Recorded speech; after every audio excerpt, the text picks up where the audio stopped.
Good evening, everybody. Hey, welcome into another The Confident Autistic live stream. It is Thursday night. Welcome back. It's the first Thursday night on daylight savings time, so the lighting behind me looks a little bit different, but we'll make it work tonight. How's everyone's week been going today? Week been going today, and that's not really good grammar. How's everyone's week been going? Mine has been very hectic. It's normally I would like to have had with my there it is. I would like to have had I would like to have had a couple of videos up this week, and that did not happen. We've had a lot going on behind the scenes here that have very little to do with this YouTube channel, and I had to take some time off this week for some family stuff. Had some family medical issues that we are battling and working through. I'm fine. My wife is fine. It's another family member. And we are also, we had to get a new car. So I spent the day at the car dealership and we got a new car. So it's kind of cool. Yeah. You know what? I want to take a picture of the new car and put it up on the community section or somewhere in social media. So I'm hoping your week has went better than mine. It's been hectic. I think I got everything pretty much stabilized. I'm going to be back full power next week with, I'm hoping, count them, 4 videos next week. So tonight's topic, we're going to talk a little bit about late diagnosis of autism, the pros and cons. I did a video on that on Monday. So I'm going to add some comments to that. And if you have any questions about that or thoughts on pros and cons, excuse me, you can put them into the chat. And we're going to do the open Q&A tonight as well. So pop in, let me know where you're watching from and what your weather's like. It's been really nice. I think it's a little unseasonably warm here. It got up to 81, 82 today. So it was a really great day here where I live and work. So really beautiful. Getting spring fever. Would love to barbecue. Love barbecuing. Does anybody else like barbecuing? If so, what's your favorite thing to barbecue? I love to barbecue chicken. But I can't barbecue yet because we have high wind warnings, or a high wind watch, I should say, for tomorrow. And we have, what else do we have? A red flag warning or watch where it could be fire can easily spread from wind. And my theory in barbecuing is no such thing as too much lighter fluid. And the direction the wind's blowing, it would blow the fire out of the barbecue pit right under my clothing, so I can't barbecue yet. So, but I'm waiting. I'm excited about that. And of course, baseball's coming. March Madness is probably, I think it's going on now. I don't know. I don't follow it that much, but it's going on. And we have baseball starting up. Regular season starts next week, so I'm pretty excited about that and all, and just ready for the spring. I mean, the beginning of a newness. Everything's coming back to life, and that's why this month our theme has been your autistic journey, or words to that effect. I don't have in front of me, but basically we're kind of talking about where you are. Are you suspecting you're autistic? Self-identifying as autistic, pursuing a late diagnosis of autism, or received a late diagnosis of autism, which is kind of our topic tonight. Because depending on where you're in the journey, you may want to have a diagnosis of it, or you may just be happy with self-identifying or suspecting. And any of those are okay. I mean, everyone's welcome. We don't do any judgment here. But there's some benefits. If you didn't watch the video, I'll try to put a link to it in the chat here, and so you can catch up on that video and check it out for yourself. So let me go and work on that while I'm doing that. Your videos, there we are. I'm pulling it up over here. Uh, Here we are. Get shareable link. I'm talking to myself. Okay, I'm fine. Hit the link. This is to that video I talked about, late diagnosis, pros and cons. And I did put in the most important part of it. It's 3 questions you should ask yourself if you're considering pursuing a late diagnosis of autism. And one is, would a late diagnosis help you or necessary for your workplace or school? And that's a very key question, because if having a late diagnosis can help you gain accommodations or resources for your place of employment or where you go to school, then yes, you should pursue it. And there's some other questions, but that was really the key one. But one of the things that's really scary for people, besides the fact a late diagnosis can be pricey and can take quite some time to do, because pricey is, it can be from $1,000 to $6,000 depending on the type of test you have, and many insurance companies will not cover that. And I'm talking about the United States here, will not cover that expense. So that's out of your own pocket. And then it can be a lengthy process depending on where you live, because there's not that many people who are screened adults for autism as there are for children and all. And then we also have the problem that sometimes we will get screened for autism by people who normally screen kids, and we get the child test, like, they have toys around you, or you're actually in a room that normally kids are in. And it's like, for some of us, we may feel a little bit humiliated or looked down upon or stereotyped, and like, I'm not a child and all, because as an adults, things are different for us than they are when for children. So that's one of the things that we have to battle through. But one of the scarier things for many of us, whether it's covered by our insurance or not, is what if I went through the suspecting I'm autistic, and I did a lot of research on autism, right? And I self identify as autistic. But what if I go through the screening and they say I'm not on the spectrum? How am I going to react to that? How am I going to handle that? How am I going to live that narrative? Especially if I told people I'm on the spectrum or I self identify as autistic.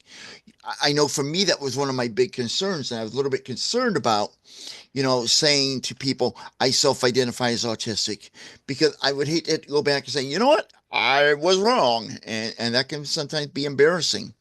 So it is a very, at least for me, it has been. I don't know about others. I suspect it's the same. Can be a very challenging time in our lives, because we're wondering, should I pursue this? And what if I'm told not, that I'm not? And while you're pursuing it, you may have people telling you this, friends, family members, etc., including your own self-talk, that I, you know, I can't be all. Why go for the test, right? I can't. Why go for the test? You made it this far in life. Why do you need a diagnosis? Sometimes we need that diagnosis for self validation. When we feel, okay, I'm authentic, and there's no doubt in my mind that I'm on the spectrum, and I know I'm being honest with people when I tell them that. And that was one of the factors I did that pushed me to get my own assessment, because I knew I was on the spectrum. I highly suspected it. I self-identified, and I wanted to do this channel because I want to make a difference in our community.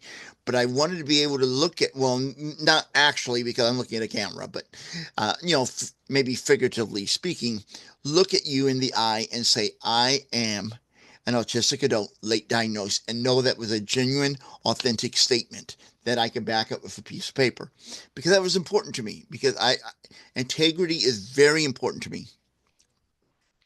So that's why I pursued it.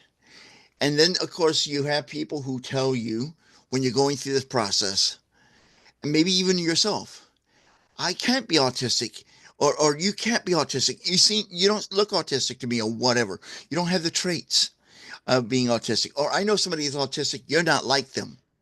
But the truth is, autism presents differently in each person, and each one of us on the spectrum, each one of us on the spectrum will experience autism differently.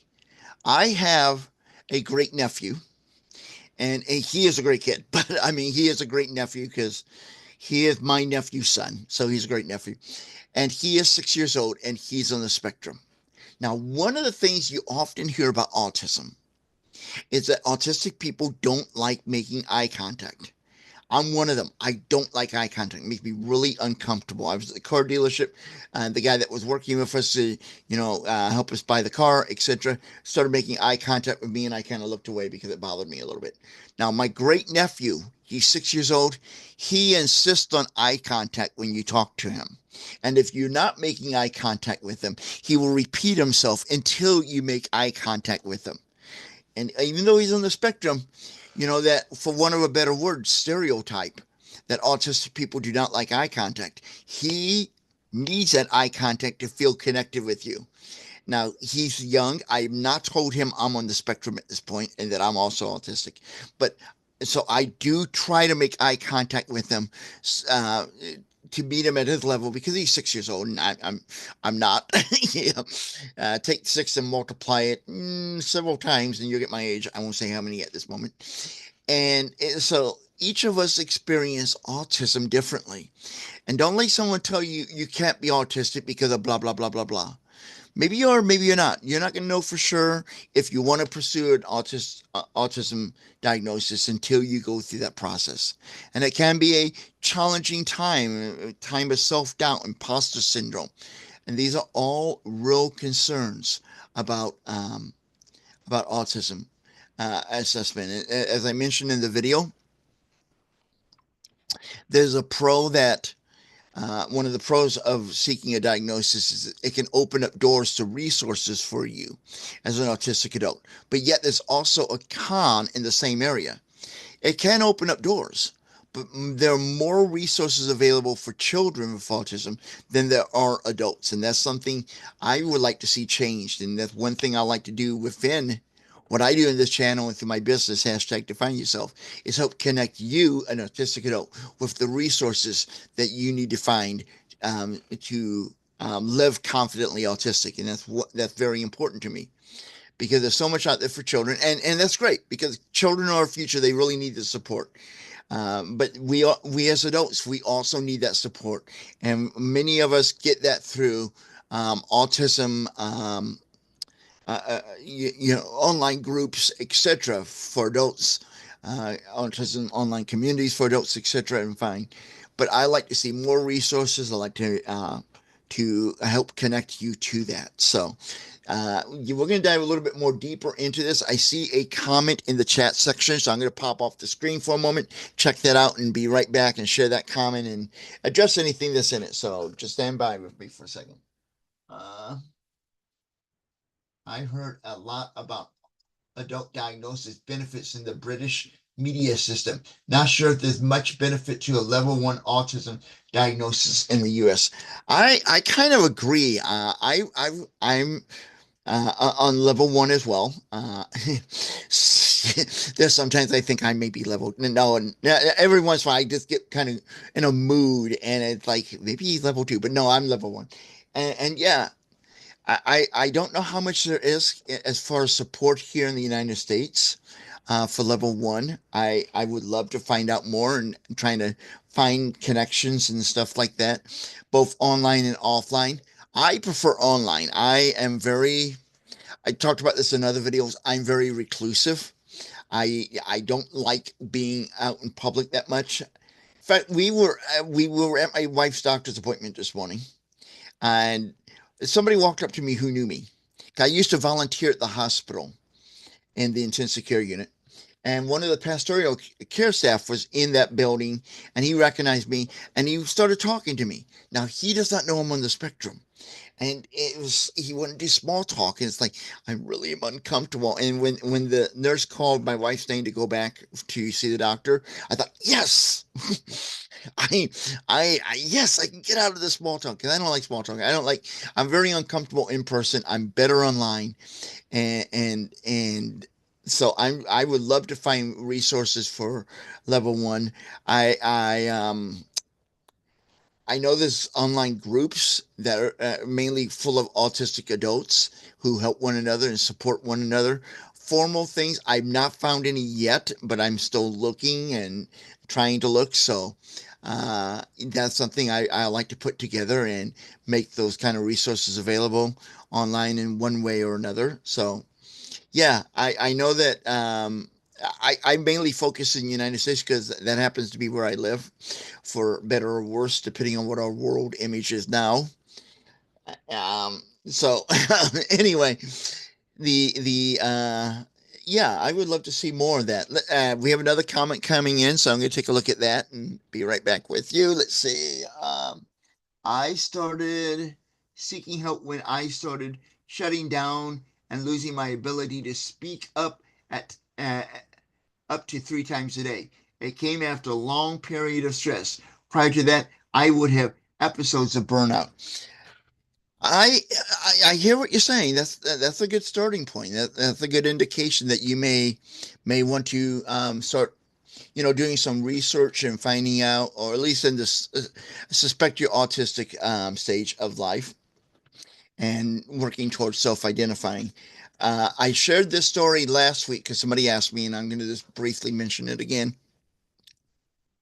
My case is one of the typical ways some adults find out they're autistic. They have a family member, often a child, diagnosed with autism. In my case, my great nephew, he was diagnosed, and he was hanging out at our house while his mom drove a school bus in the mornings. And I saw a lot of me in him, and that made me really start to suspect that I was autistic. And a conversation or two with my primary care physician led to me having a little bit more confidence in this, self-identifying, and pursuing my late diagnosis. So yeah, each one of us has our own story of when or what triggered us to first start suspecting that we are autistic. Now, I don't know where you are on your journey, and that's fine. But just thinking about late diagnosis of autism, in your own mind, what do you think some of the pros of getting that late diagnosis would be versus some of the cons? One of the cons I mentioned in the video that I put a link into in this chat a little bit earlier. I wonder if I could do it again. Might still be in the clipboard. Yeah, here we go. Is, even though you could get more accommodations at your work, reasonable accommodations, a quieter workplace, work from home, sensory friendly environments, whatever. The con could be that there could be some discrimination against you. So it comes up to the point, which I would love to get a guest on a podcast to talk about this. When and how, because I'm not an expert on this, when and how to share that you're in the spectrum of your employer, and maybe talk about the pros and cons more deeply.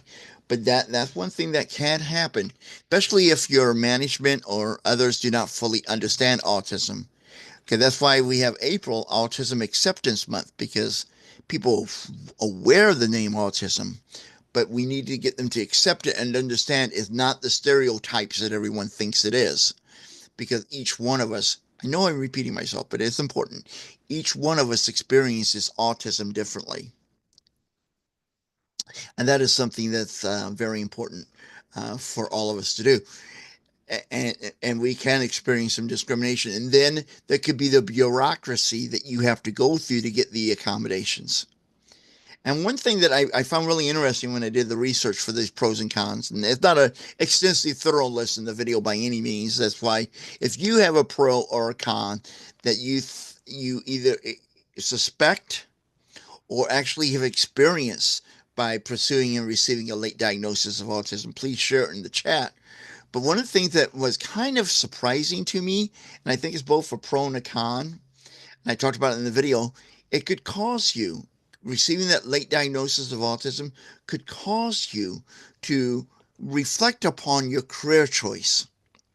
And maybe you want to change a career because maybe realizing this job that I'm in is not the best fit for me, and both the challenges and the superpowers I have from autism. And you may make a career change, which could be great because we should all be in a job that's a great fit for us, excuse me, that we enjoy doing. But sometimes when we make that career change, we hope that when we make the change, our pay rate would be the same or even better.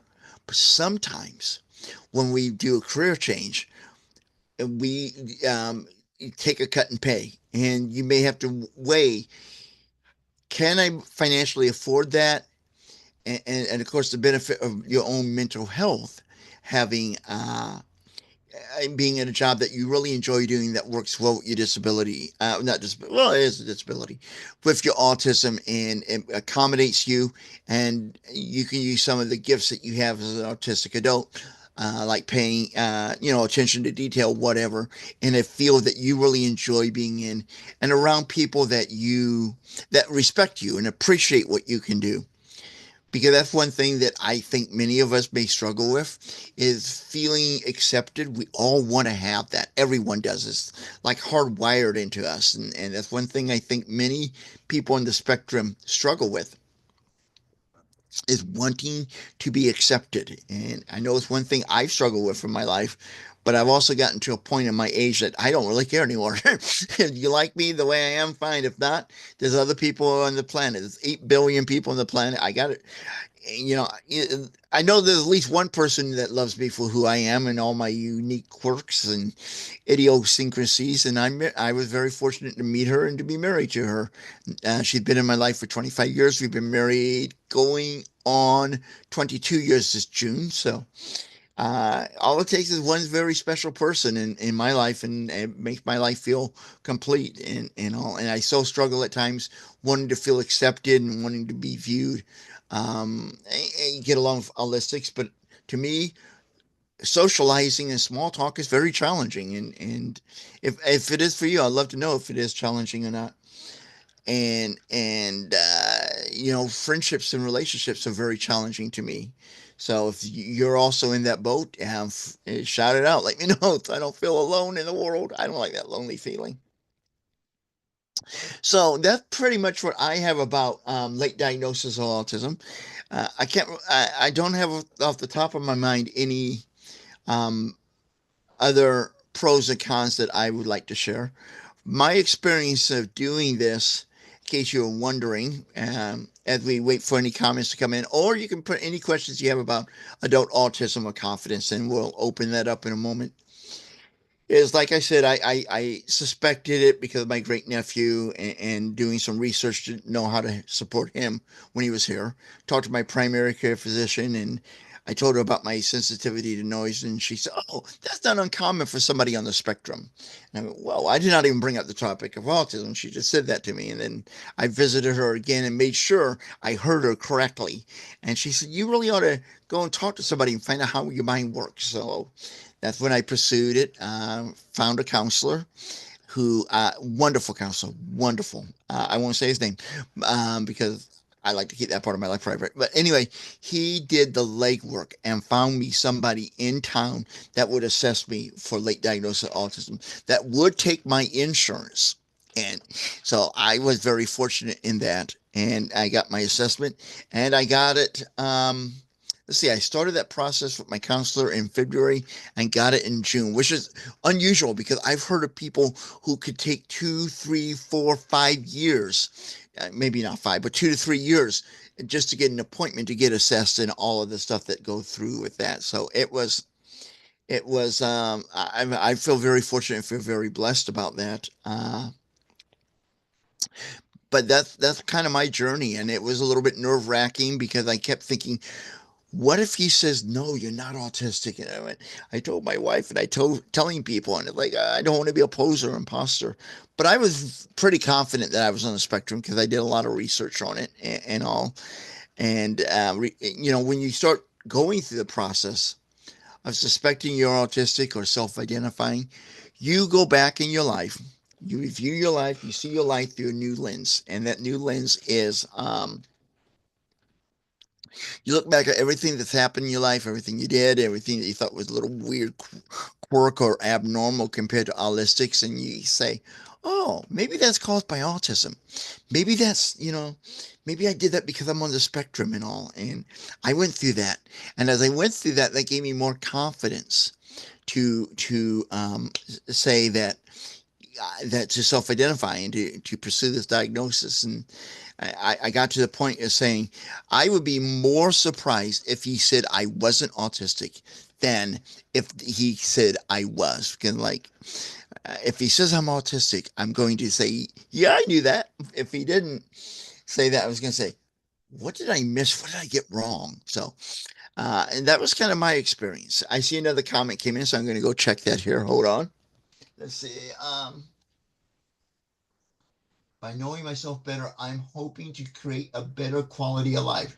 Trying to be neurotypical is too difficult. I like to keep the channel G rated, so I'm good. Your comment's fine. Let me just put it that way. But my response, heck yes, being neurotypical is way too challenging. I just don't do it anymore. I don't even. I, I don't know, and I don't do it that much. I don't want to do it. Uh, had to. I thought I had to today while I was masking, doing some masking at the car dealership. So they would think he is a grown up and we can sell him and his wife a car, you know? So I did okay there. My wife did much better small talking with, the salesman, but, yeah, it's just too hard. I just want to be me. The problem is, and I'm pretty sure you could relate to this. After months, years, decades, a lifetime of masking, it's really hard to stop doing that and be your authentic self.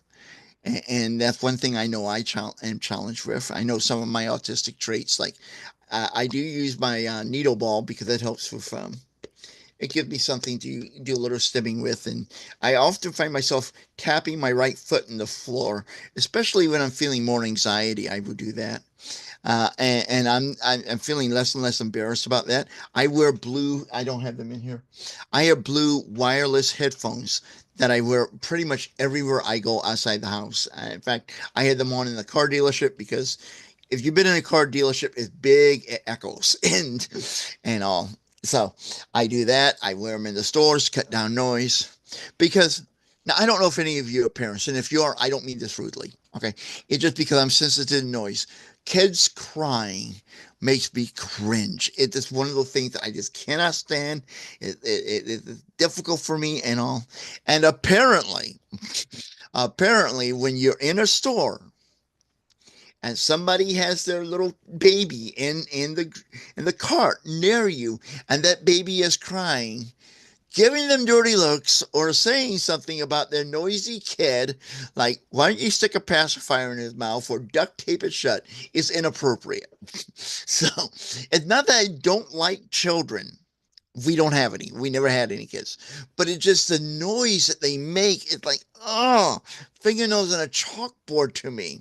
And I can even hear the kid crying with my Bluetooth blue headphones on and music playing because I'm in the store, went by them. The kid was crying. I got away. I got in the line to check out. Guess who stood in line behind me? The lady with the kid in her shopping cart. And like, I did not say anything because I know that's inappropriate, but it's like I wanted to, but I didn't because my wife was with me and I've done that kind of thing before, and she gets really mad at me about that. And I'm not exactly sure why I started the story, but the point is trying to be neurotypical is challenging, and I am becoming more and more comfortable about being being my authentic self. One of my stims that I do talk to myself at times. So I do kind of mask that in public and I keep myself busy with my this and my headphones and my music going and all. So it kind of helps. But yeah, otherwise I go out in public wearing t-shirts that say autism, a different way of seeing things, neurodiversity shirts. And a couple of podcasts I've been on have been very gracious to send me t-shirts with the podcast name on it with the word autism in it. So I wear those in public. So yeah, being neurotypical, that's to me, that's like a full-time job. Okay. And it's like, oh, it's so exhausting. And just be you, be yourself.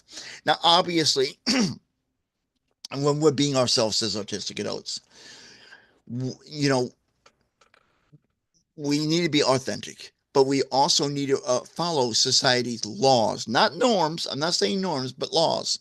Let's say one of our stims is like yelling out the word fire in a crowded movie theater when there's not a fire. Okay, we're going to have to control that because that can become a legal problem. Okay. So those things we do have to, but social norms, you know, we need to just be who we are. I mean, be somewhat respectful if there's try your best. Is like a a solemn event is not the time to goof around, which I have to constantly remind myself of that because I goof around to cover up some of my uncomfortableness that I'm experiencing, whether it be anxiety or just being in small talk that I don't like or whatever. So I goof around, and that's my way of dealing with some of the anxiety that I have. We have another comment here, so I'm going to take a peek here at it and see where we go.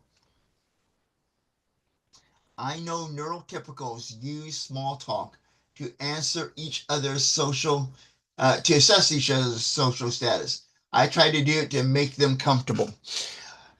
I, I'm glad that you can do that. I really am. I admire you for doing that because my goal when someone tries to small talk me is to get the hell out of there as quickly as I can. How can we end this conversation? Because, like I was saying, I was at my wife's doctor's appointment, and one of the pastoral care people at the hospital who knew me from when I volunteered at the hospital started talking to me.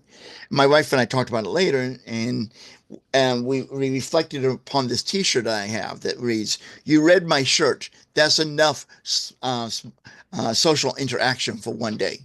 And I got that shirt. I love that shirt. And the first time I wore it, I know I shared the story before, but I'm going to share it again because of my live stream. I wore that, and people walked up and started talking to me more. So defeated the purpose. But yeah, I'm glad that you can do that and try to make them comfortable. I try to get out of it as quickly as possible. I try really hard not to be rude because somebody will walk up to me and say, "So, what do you think the weather's like today?" And I'm like, my first instinct is to say, "Do I look like a meteorologist?" I don't know. You think X team's going to win the Super Bowl? And I'm not a big football fan, okay? Like, I don't know it. I don't really care. These are things that I will say to people and just to try to end the small talk. Now, I'm a little bit better with small talk when I go out and do a presentation somewhere or do a book signing because people walk up to me and you got I love my public. I do. And I could do it a little bit better because I kind of know it's coming. I'm anticipating it.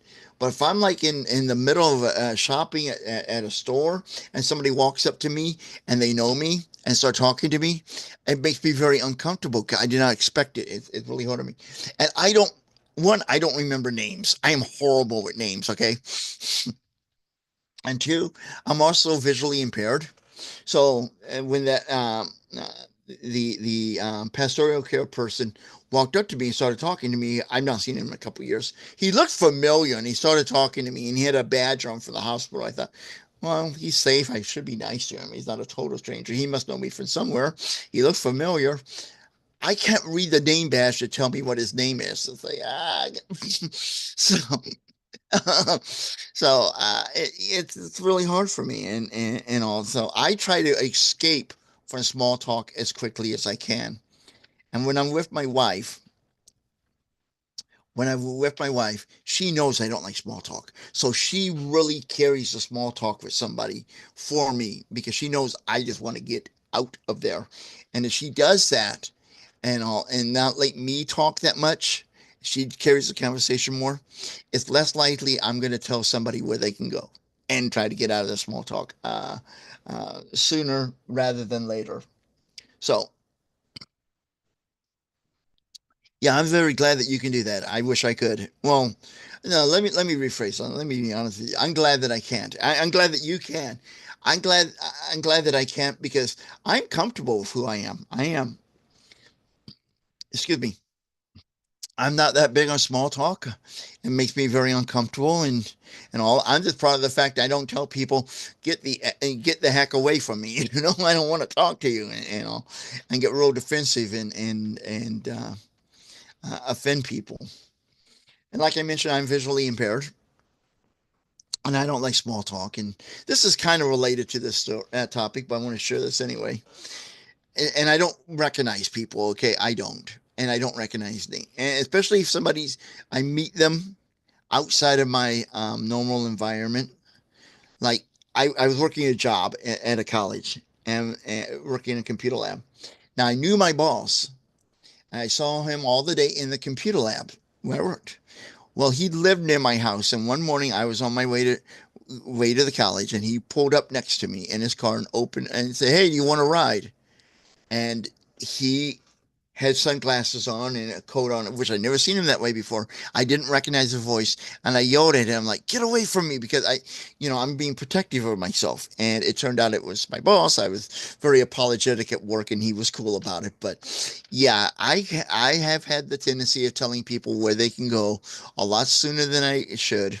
I've gotten better about that, but yeah, small talk and I are not the best of friends, and I just prefer to get out of the conversation and move on with my life. I don't see the point in small talk. I know Aulistics use it to kind of interact and establish communication, maybe read each other's emotions and feelings. Like, if you want to talk to me, let's just get to the point because I got other things to do. And often I do. But the real point is, I want to be doing something else rather than this. So glad that you can do that when you need to. So we're getting to, let me check the time here because I can't see it. Then what I think is, hold on, I'm going to ask my device here. Alexa, what time is it? Okay, 7:36. Okay, we got a little bit of time. We're going to stay on here a little bit longer. I've been exhausted. I've been having really weird sleep because we have a family member that's going through some health challenges, so I'm exhausted. You can probably hear it in my voice. So we're going to take one more call for anything you like to talk about in chat. You can put it in there now, and we'll talk about that and see where that goes. If we don't get anything in the next couple of minutes, because I know we're in a delay and it takes a little bit to type something, we're going to wrap it up a little bit early tonight because it's been a long week. In fact, this health challenge I'm talking about had been going on for a month, and unfortunately, it seems to be getting worse each day. So we're trying to manage all of this here. So I will tell you next week I'm planning on doing 3 more videos for this month's theme is your autistic journey because we're getting prepared for Autism Acceptance Month. Oh, there's something I do want to share with you, and I don't have. Do I have a slide? Hold on, let me see if I have a slide I can put up here. Okay, this is cool. This is really cool. Um, Let me go over here. La la la la la la la la. I can do this. This will work. Let me get this up. There we go. Okay, here we go. Let me get into where I need to be and go into share. This is big. This is really going to be cool, people. It really is. Okay, here we go. I am starting and next month is autism. Well, I'm not starting autism acceptance month. Somebody else did that, but I am doing a video series next month. I'd like to called One Autistic Adult Story, and what this is basically about is I'm wanting to talk to people who are autistic and would like to share their journey of wherever they are, whether it's the suspecting phase, self identifying, pursuing a late diagnosis, pursuit of late diagnosis, and give you an opportunity to share with me and others in our community where you are on your autism journey. And if you are interested in knowing more about that, you can leave me a comment on this video and I will send you a link. Let me see if I can get that link right now. Oh wow. Okay, my wife just sent me a ooh, that's a great picture. She just sent me a picture. We and that oh, I know why she sent that to me. Yeah, I'm gonna show you the picture of that in a moment. That's gonna be cool. That is gonna be cool. Um, let's do this. I know where I'm going. So if you are interested in being on the One Autistic um, story, video series we're going to be doing for the month of April. I am going to move this so I can get over there. I'm going to post it here, the Google form link, so you can apply to be a guest on here. I think I have it done. I hope I do. Uh, no, it's not there. It's over here. I'm in the wrong area. And give me a second, people, and I will find it. I know what I'm doing. I really do. I am a professional. But don't worry. Don't you worry about me. Um, let's see. Do it this way. I think this will take me there. Yep, it will. Okay, here we go. We got the link. Let me find it. There we are. I'm back in here. This is the link for if you'd like to be on this series. If you go there, there's more information about what the concept is, the time frame, all of that other stuff. So yeah, we'll go ahead and do that. And so that's it. Let me get ready to show you. I got to get out of this, out of the there, and show you the new car that we got. Oh boy, what I do? Okay, that's where that is. That's where that is. Where there she went. All right, let me come over here and see if I can make this big. There we are. Okay. Uh, yeah, we'll get ready. You can do that. Okay, I got a picture of the car here. I'm trying to figure out what's going on here. Hold on.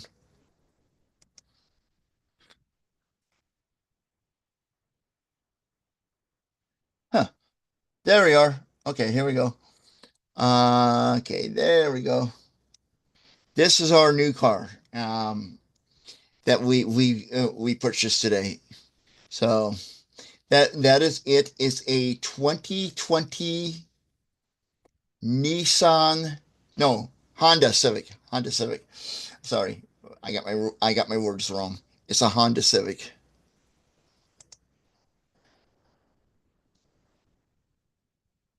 And so it's that's what's going on. I'm trying to figure something out here because I've lost something. Okay, here we go. All right, there we are. Okay, I see where we are. Oh, you're very welcome for the stream. I'm glad that you enjoy the stream. So yeah, that's our car, 2020 Honda Civic. We got it. We got a really good deal on it. I got insurance up the yin yang on this. It's wonderful. It's great. We had a great time. I'm not getting paid to say this, but I will let you know I got this from Roper Honda here in the Joplin area. Wonderful people there. So you can go there if you're in the Joplin area. You go there. We worked for Connor. He was wonderful. I mean, he took excellent care of us. We're very very happy with that. So that is our new car. We brought it home tonight. Loving it. Was sort of trying to learn all the features about it, like uh, syncing our phones to it and all the bells and whistles on it. So I got to get the book and read that tomorrow. We have learned. There's one thing that we're changing in this car, okay, and that is the uh, the tinted windows because we live in Missouri, okay, and we live in what's called the four-state area: Missouri, Oklahoma, Arkansas, and Kansas. Kansas, Oklahoma, and Arkansas do not care how tinted your windows are on the front seats, passenger and driver. Missouri does, and they're too tinted, the too dark for Missouri. So we got to get those done before we get a ticket. So that's my goal. But yeah, that's our new car. We're very happy with it.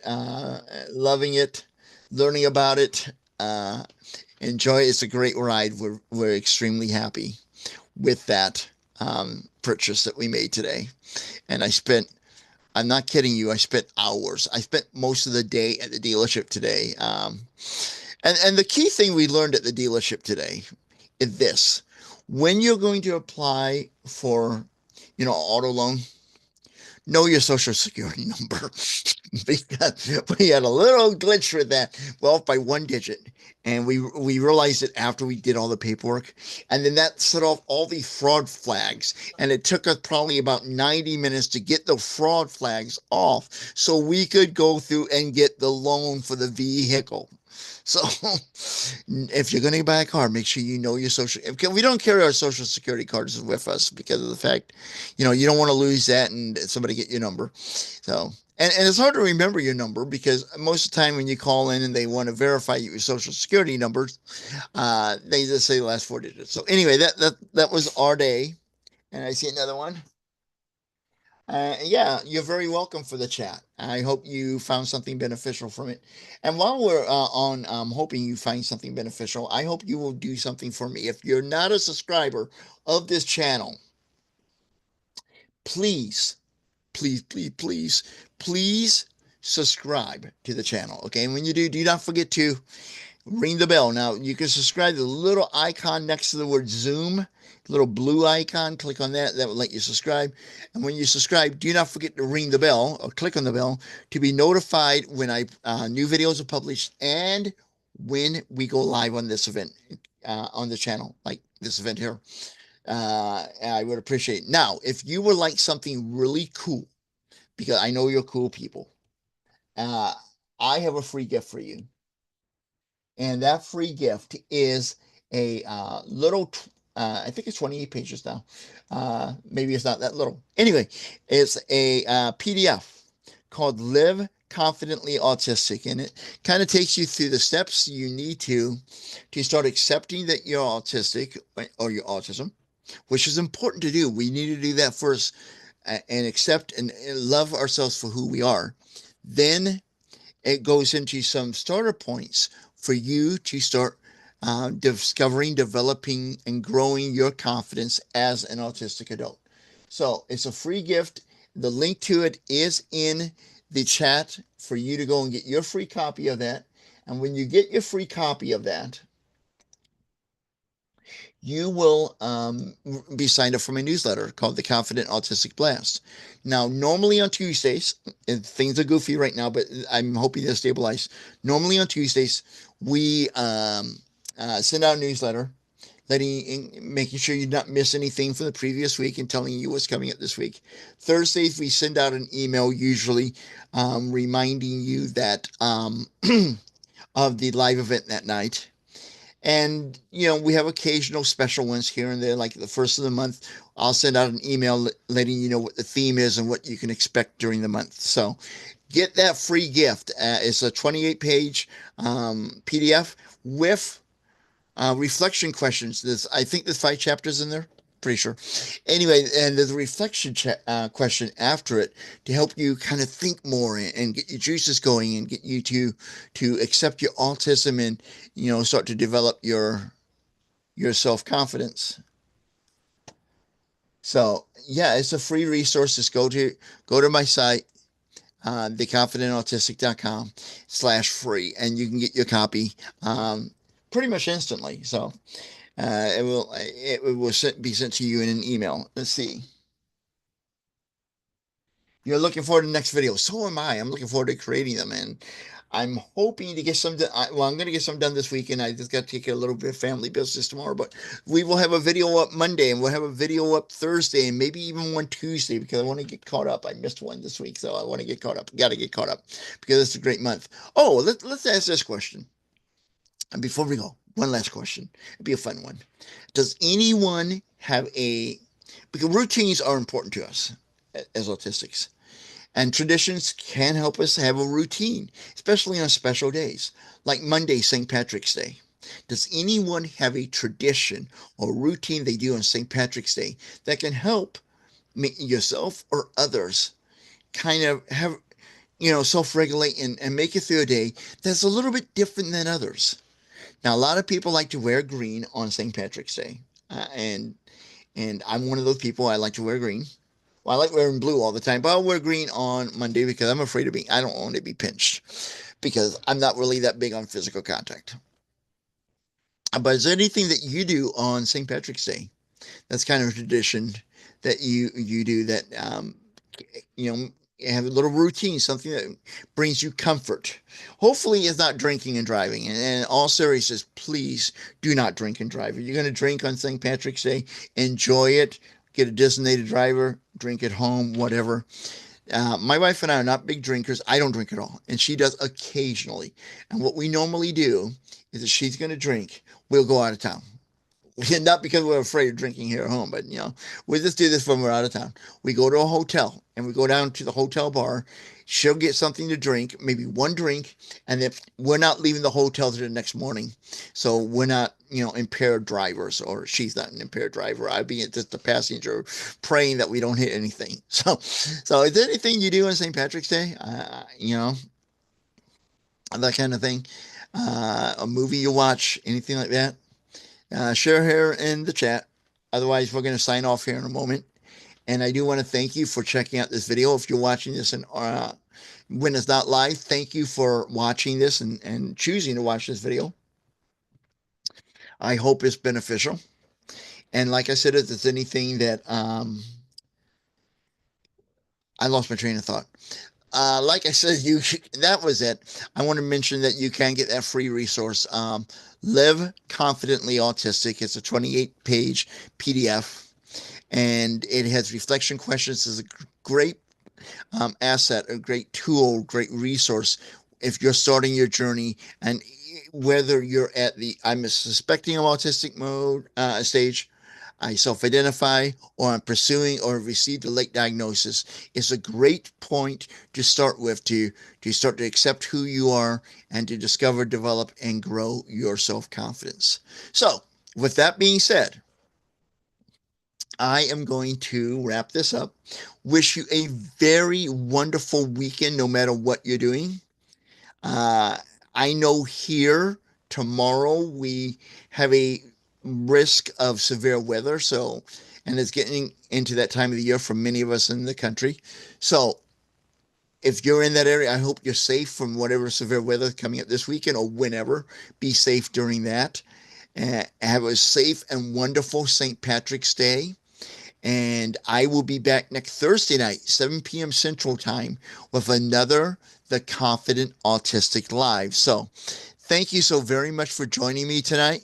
I appreciate everyone's participation and feedback, and I look forward to seeing all of you next week. So this is The Confident Autistic. My real name is Chris Mitchell, and I'm reminding you that I am always here to help you live confidently autistic. Until next time, take care.